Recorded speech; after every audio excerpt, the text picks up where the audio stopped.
अगर अहाँ 2 भाई छी, 3 भाई छी, 4 भाई छी, जै भाई छी, लेकिन अगर ओहि भाई से अतिरिक्त जे अड़ोसिया पड़ोसिया है आसपास के या दर दियाद है ओकरा सबके अगर खुश राखऽ चाहै छियै तऽ आपस में लड़ कऽ रहू तऽ उ सब खुश रहत।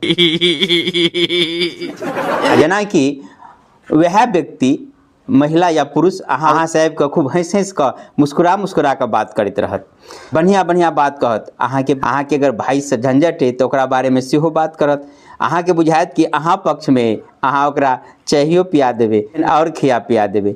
कनिक देर के बाद अहाँ जे कतौ चलि गेलिए तऽ फेन जकरा जरे अहाँके विरोध है ओकरो जाकऽ हँसि हँसि कऽ बात करते, ओकरो से खेते पीते, ओकरा बुझेते कि वो हमरा पक्ष में बात करल है। लेकिन कोनो एहन समय होते कि जे अहाँ आपस में मिल गेली, तब देखियो ओकर हाल, जे मुस्कुरा के अहाँ से बात करे छला ओकर मुँह टेढ़ भ जेती।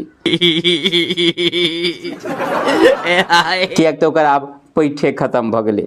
ताहि दुआरे हम कहै छी, आब दोसर के बात सुन कऽ, दोसर के बात के हिसाब से नहीं, अपना बुद्धि आ विवेक के हिसाब से चलू, अपना बुद्धि विवेक के हिसाब से जीवन यापन करू। जय मिथिला, जय मैथिली।